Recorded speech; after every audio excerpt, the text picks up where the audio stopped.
You're listening to another ambitious Entrepreneur Network.com podcast, the voice for entrepreneurs and small business. Now, onto the show.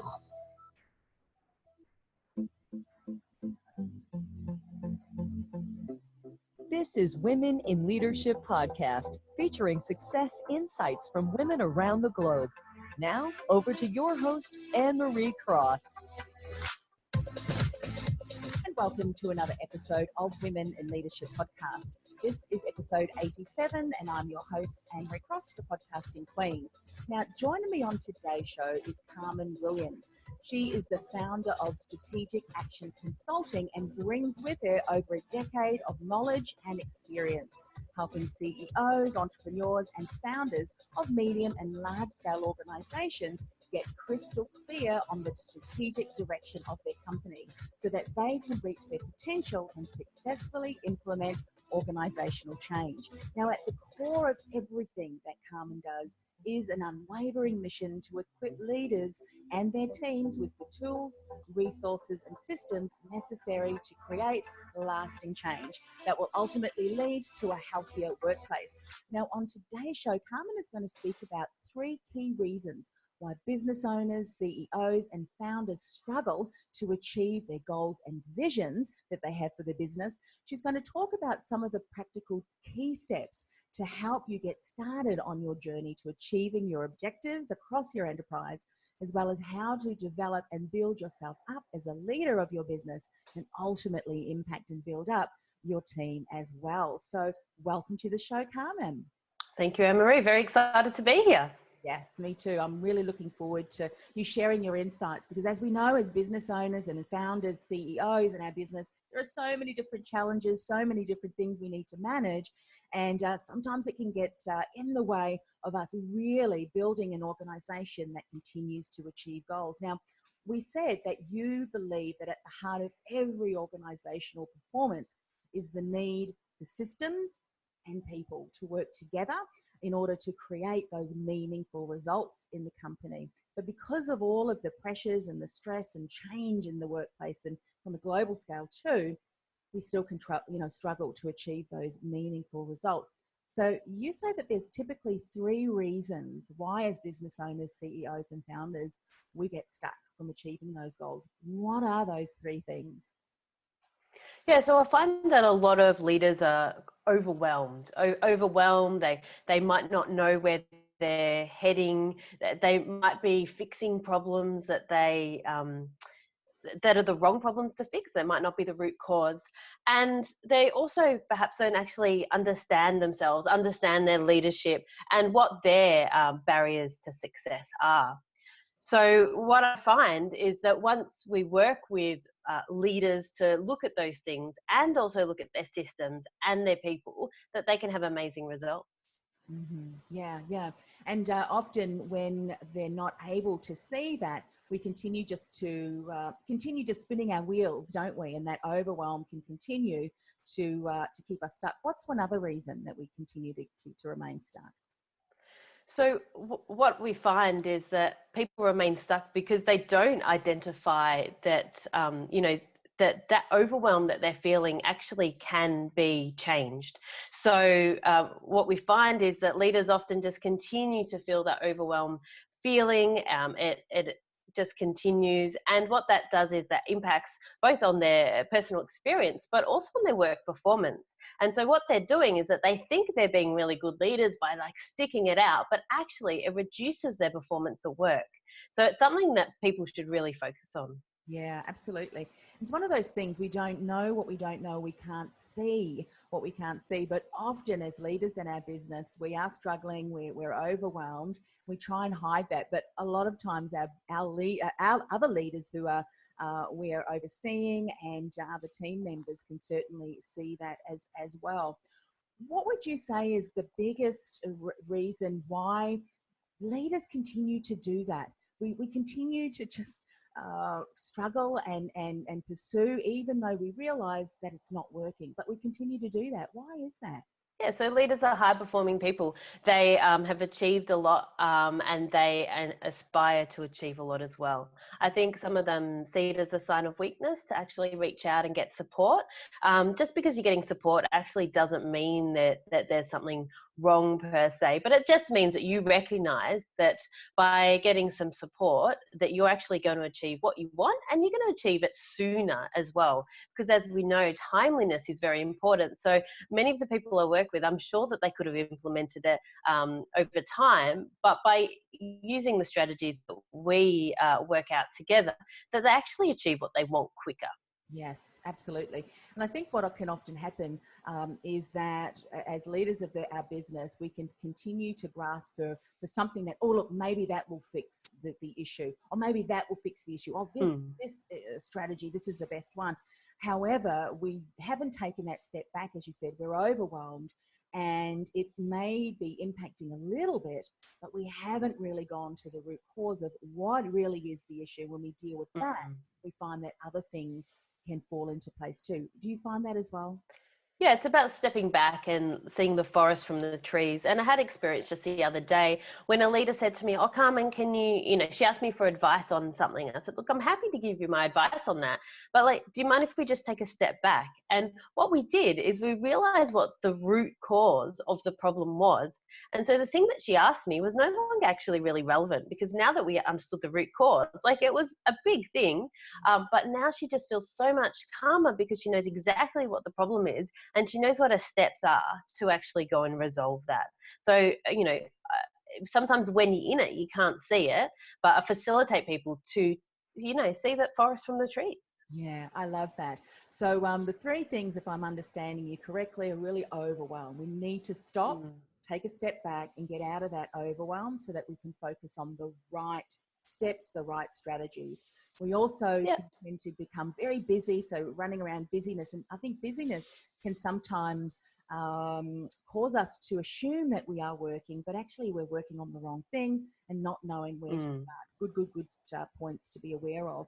So you started to talk about, in this client, stepping back, able to breathe, and then see, all right, let's work on these steps. What are some of the practical steps that you see are really helpful for us as leaders, businesses, as CEOs to really help shift us forward?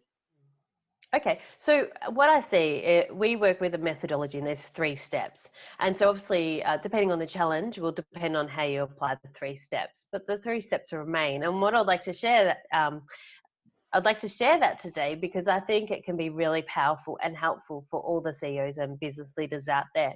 So the first thing that we do is we diagnose. So we work out what the real problem is. So what we find is that often people are going and fixing something, a problem that isn't actually the real problem or isn't the root cause. And so what they can do is they can make them feel very busy, their head down, bum up, but they're actually not achieving what they want. And so we've got all sorts of strategies to diagnose what's really going on. We've got some diagnostic tools. We have got, really intensive consultation methods where we actually speak about the elephant in the room, and we build rapport and draw that out of people and the team as well. And we take a deep dive into, what external data is out there. Is there benchmarking? Is there external reports? And what we do is we consolidate all that together so that we can then be really, really clear on what the root cause of the problem is. So we diagnose it first. Yes. So once we diagnose what's really going on, it's then that we can develop strategies to actually treat the root cause of what's going on. Because what we find is that people often are doing things, implementing strategies, but not actually knowing what the root cause is. So when we develop a strategy, what we don't do is we don't just pull something off the shelf, pull a theory out and apply it in a situation. Because what we know with each person, each organization is so unique about where they're at. So for example, I had a client recently who asked me to implement a framework across the organization that it was the same topic of the framework I've implemented in another organization, but the method in which we're going to do it, the rate at which we're going to do it, and where we're going to start is very different, because we now know their organization, understand what's going to work, understand what's going to fly, and can adjust the methodology for their organization. So then the next bit is a really exciting bit. It's about realizing the results. And so once you've diagnosed it and strategized it, then you're in a position to realize things. And so what we find is people don't mind working hard if they're going to get the results that they're after. And so realizing is about applying your energy and applying your focus and drive into something that's really going to make a difference. Now, what we're doing is we're working in environments that are rapidly changing, and some of the problems we're working on are actually really wicked problems.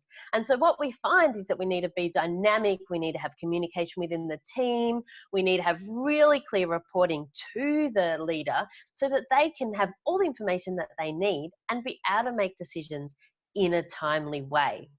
So no more 20-page reports for the sake of it. Let's just get it down to a paragraph, and this is what we need decision on so that we can move on. So it's realizing the results. So it's the 3-step process: the diagnose, the strategize, and the realize is really, really powerful. And we've seen time and time again that it produces really fantastic results. Yes. There's an analogy that I heard, and I just spoke about it the other day, and as you're sharing those 3 key steps, I'm reminded of a stool, and you probably heard this too as you've gone through your business and then the consulting that you do, that there's 3 legs, this 3-legged stool. And for any stool that has 3 legs to be able to hold the weight upon which someone sits down, or we place some objects upon, each of those legs needs to be solid. So if we take a step back and ask ourselves, well, why as businesses, if we do start to develop and strategize different tools, techniques to address a problem, well, if we haven't diagnosed the right problem, as you say, then we're fixing something that really we need to take that step further and fix something else. Is that something you see commonly in businesses? Is that either in those 3 key areas, say those 3 legs of the stool, it's because they haven't fully understood each of those components, or they're working on the wrong one, or they've completely ignored one of them? Definitely. So I see people that have got strengths or are comfortable in, one or the other. And so what I usually say is that there's 2 types of people that I see. There are people who are strategic people. So they'll collect all the information and just, give me all the information, and I won't make a decision because I can't be confident of the right decision to make. And they'll just sit on it and think about it and dream it up. Obviously, that's not effective. And then there are people at the other end, which are head down, bum up, busy, busy, busy, like they're putting in heaps of hours, not getting the results that they want. And so what we aim to do is to make people aware of these differences and acknowledge their strengths and acknowledge their preferences, but recognize that we need the whole picture to get the results that we need.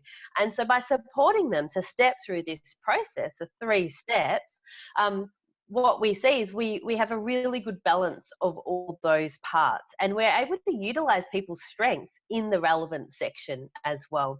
And so often we find teams within a team, a well-structured team, you've got people that are fantastic at the diagnosis, people that are fantastic at the strategizing, and fantastic at the realizing. So by combining the 3, you can get really powerful results. Yes, I love that. And I think as you're explaining that, the 3 key steps, we can use that no matter what issue or what area we're working in our business. Obviously, the larger the issue or the challenge, there might require a deeper dive or more strategies. But the 3 key steps, I'd imagine you can use with smaller problems, larger problems, or even major projects and issues that really are challenging the business. Yeah. It's right. The methodology you can apply to any situation. How you apply it would differ depending on the challenge that you're trying to resolve. Like you said, the size of the company, the personalities involved as well. So it's really the application of it that's the really powerful part. So, but what I find is that even with small, seemingly small problems, people can become overwhelmed but by stepping them through this process, they can start to really get the results they want, see the value in this process, and then actually implement this process themselves independently sometimes. Yeah. It's interesting that you said, different personalities and different strengths of people that you work with. Either they're very much analytical, they love to really diagnose, And I've heard this Mm. often, analysis paralysis. The more that we learn, the more we dive deeper. If it's working with someone, and obviously it's going to differ depending on the situation and the circumstances, but if someone can recognize, you know what, I think I'm someone that does like to research a lot of information, I get stuck in that. Is there something that you do or support them with that helps them to realize, you know what, this information that we have here is enough that at least we can now move into the second phase, which is around development, the strategizing? Is that something you can shed some light on? Because I know that this can often be an area of struggle. So often I find that by making people aware of something, so aware that you're stuck in the diagnosis phase and not moving on to other things, for example, that can often be enough to shift people. If not, we make them aware of the current the disadvantages of staying in that phase or their current thinking, and also make them see, now if they continue that current thinking, what is the future state going to be? Are they going to achieve the results that they want? And so just by asking those questions, very often they can see that they need to move on themselves. Now, if we get to that stage and they still can't see it, then I can make a gentle suggestion about that. But what I prefer to do is support people to actually have those realizations themselves, because you know that an idea that you've come up with is always the best idea. Yes, I love that. And sometimes it is kind of that, you know what, those solid hours that you put on, I think we've got enough information, because, ultimately, as you said, we've got team members who are supporting us, and it's great to be able to recognize where our strengths are and possibly even, where our team can support us too. Before we move on to how to develop ourselves as a leader, to build us up, our strengths and also our team, talking about realizing the results. So this is the realization. I think as business owners, CEOs and founders, we often don't take that step back to realize how far we've come, how far we've grown, our successes and achievements. And it's often in those successes and achievements that can enable us to springboard other projects. Do you find that too, and other achievements in our business? Do you find that we don't spend enough time in that area? Yeah, so I think celebrating success is really helpful, and I think a lot of people don't do it enough. And I think sometimes if you've aimed for the stars and you've made it to the moon, like, you should celebrate where you've got to. And I guess the other thing that I would add is that what other people have told me is a lot of other consultants are very interested in producing a fancy report at the end that sometimes doesn't even make sense. And what we're really interested in doing is we're interested in getting you the results you want. Like, that's why we're there. And so what we do every step along the way is we're designing our support so that you can get the results you want. Sitting there and reflecting on things is great, but we're all about results. I mean, our tagline is let's make things happen, because that's what we're all about. Yeah. So, we go through the diagnosis and the strategize phase because we want to get the results that you're after. That's why we spend time in those things. Yeah, I know that's so important for you, and making sure that there's the right strategies in place to support the outcome. And sadly, there's so many businesses, as they're implementing various strategies, the real outcome, the real results as far as the team and morale and just such an ongoing areas of growth and development are really not achieved, because it's tick a box to say that we've done it and we can, fulfill the needs of our stakeholders, shareholders, all that, but not really see the ultimate long-lasting results in our business. So that's good to know. So let's talk about what are some of the things that are so important and often we're not doing as CEOs and founders of our business, that's going to include building us as well as our team. Yeah. So, Anne-Marie, I'm glad you asked this, because I think the vital thing, the number one thing, is to get to know yourself, to understand what makes you tick. Are you a strategy person or an action person or something in between or something completely different? And, what are your blind spots? So what don't you know that you don't know? And this can be quite an interesting process. And so what we find is that, most leaders, if they're reflective, they might uncover some of these things over time. And what we really like to do is we like to work with leaders to fast track it, because if you can work out what your blind spots are today, that's going to mean that you get your results sooner. Mm. And so what we find is by leaders identifying what their blind spots are, recognizing the limitations that's having on their results now, how that's going to have their limitation in the results in the future, and then working with them to overcome whatever that blind spot is, that is what really accelerates results. And so, most of the people we work with, they're very intelligent people. I'm sure they'd get to the result that they wanted eventually. It might be painful, it might take longer than they wanted. But if we can really uncover what your blind spots are, then what that means is that we can accelerate that, and we can make it less painful. Perhaps you can even enjoy the ride and get the results that you want sooner. And we all know that time is money in business. Yes, absolutely. As leaders of our business, sometimes those blind spots are in the way in which we're operating. And I think sometimes, having that self-reflection can be a little bit intimidating sometimes. But I think what you said is so true, is that sometimes it's just a shift in attitude, or even that self-awareness, that when we can see that may happen, like getting back into that analysis paralysis, we then go, you know what, I know that this could be a trigger for me. I'm going to allow myself a half an hour, and whatever I have in place or have gathered, that's going to be enough to support me in making a decision, as well as my team. So sometimes we can't implement strategies to help us go through those blind spots and just eliminate them, if you will, if we don't know what they are. So self-awareness around that's so important, isn't it? Yeah, awareness is the first step, because if you're not aware of it, then you have no opportunity to develop your strategies to overcome that or manage it even. So yeah, awareness is the first thing. And so if you don't know what you don't know, that's the definition of a blind spot, then it's really helpful to get some support in that. Mm-hmm. I love that.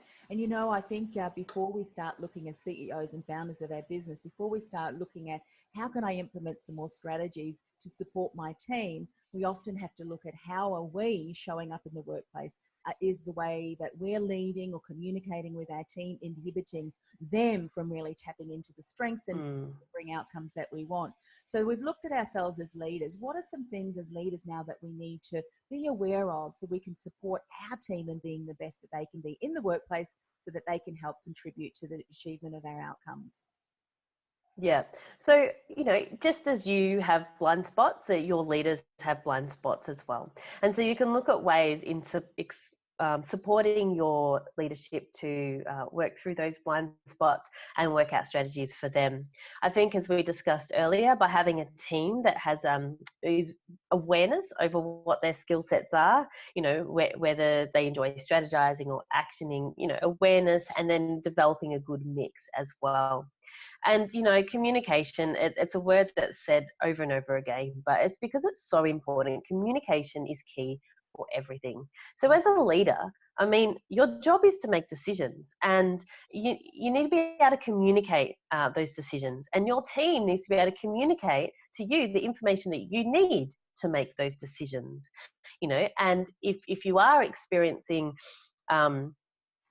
a limitation in an area, it's about communicating that as well. So like I said, communication is a word that's used all the time, but I think it's because it's very important, and there's so much self-awareness required to be able to communicate well, because otherwise things just get in the way. Yeah, so true. I've heard many other leaders say, and well, I'm communicating this to my team, but they're just not understanding me. But when you have awareness around how you communicate, how your team members, and let's face, you could have a team of 3, and each one of them has a different way of how they absorb information and how they require information to be explained to them, so that they can then go ahead and implement what it is. And I think that you've just asked them to do. And I think once we recognize that as the leader, we can then better adapt, better communicate. And yeah, it might take a little bit of learning on our part, but I tell you what, the results at the other end, that you can communicate and get the best out of your team, really impacts on so many different areas and aspects of a business. Yes? Yeah, it does. So what I find is I can have the same message for a different audience, and I can present it in different ways. So, you always judge other people, get a sense of what you think is going to make them tick. Do they like a story? Do they like stats? Do they like a a purpose behind something. You know, what's the thing that's going to make them tick, and then refine your strategies for communication around that. Because as leaders, it's, you know, engaging people, selling. Leaders sell ideas. And you need to work out ways you can communicate and sell your ideas. And if you're making transformational change, you need to sell that. Like, positional authority isn't enough to be able to get a massive change and an engaged workforce. Yes. And, you know, I've had someone say to me, "Well, Carmen, it's just not impossible to engage people in this. You know, they're working on something that, you know, people might consider a little bit dry." And I'm like, well, that's not my experience. I've been able to do that in other organizations. And, you know, there are so many low-hanging fruit in how you're engaging the staff and how you're communicating with them. So that was my thought process. I'm like, yeah, of course you can engage them. There's so much that you could do. But I realized that they didn't have a belief that they could engage them. And so once we worked with them and we, you know, they developed this belief that they could engage them, then the way they approached the communication and the engagement was very different. It's interesting that you hear sometimes team members or just other people talking about their team. Oh, they're really difficult people. And then you might go and talk to them and think they are the most easiest going people. Yeah. Or I had a fantastic conversation. So I think what you just said is such a great reminder. There are no difficult people. There are no difficult, hard conversations to have. It's just, what are you saying and how can you say it in a way that someone goes, yeah, I get you. And actually I'm on board. Yeah. When can we get into action? And I think, yeah, how can I help? Yeah, exactly. And I think as leaders in our business, one of the key things that we need to be mindful of is that to expect of our team to achieve a certain level, to operate at a certain level, we need to look internally first. What can we do to continue to be that role model? Can we role model better communication skills, how to interact, you know, the 3 key areas that you mentioned today. It starts with us first. Now, Carmen, I know that you've got a unique 3-step process to strategic action when working with your clients, with organizations, to really help them get clear on their outcome. Because one of the things that often can stop us is we're not clear enough and our team doesn't know where are we heading. It keeps changing day by day. So you help them understand that. You also dive deep into some of the challenges that's going to stop them or may inhibit them from achieving the company's performance and ultimately the outcome. And from there, what you're able to do is create this roadmap that really gives us the exact steps that we need to follow. I love that. It just sounds like a streamlined outcome to the strategic goals. And I know that what you're doing is that you're offering business owners, CEOs, founders an opportunity to speak with you within your free strategic action discovery session. Tell us more about that and how we can get access to having a conversation with you. Yeah. So what we find is that, as you said, just by stepping people through the 3-step process applied to their situation, it can just give people that calming feeling that you just described. And so we understand that it all just starts with a conversation. And so that's why we invite new businesses to book in for that free strategic action discovery session. So we can step through the 3 steps and you'll leave that session with a blueprint for, you know, your challenges and your business. You can find the link for that at www.strategicaction.consulting. Fantastic. And Carmen, so if people want to connect with you, I know that you've got a presence and you're often sharing great content over on LinkedIn as well. How can they connect with you on LinkedIn? Yeah, so I'd really welcome people to connect with me on LinkedIn. So Carmen Williams, Strategic Action Consulting. Look me up. Like Anne-Marie said, I post content, I post educational stuff, I post cute stories and, you know, also business stories as well, so that you can reflect and see how you could apply some of this to your situation.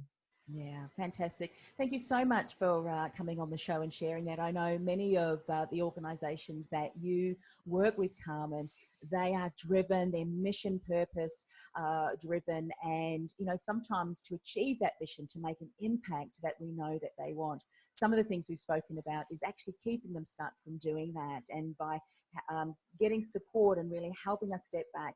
What is that map? What is that blueprint? Here are some of the gaps so that we can fill those up and be the ultimate best leader that we can be for our team, and really create an environment in which our team can step up and really support us collaboratively to achieve organisational goals and ultimately whatever mission or outcome that we have designed and wanted is so important. So thank you for coming on the show. Thank you. It was an absolute pleasure. You've been listening to Women in Leadership Podcast, brought to you by BeTheDifferenceMovement.com. Changing the world, one message at a time. Do you feel called to influence real change with your message? Join our supportive community of like-minded influencers, thought leaders, and disruptors at www.BeTheDifferenceMovement.com. That's BeTheDifferenceMovement.com.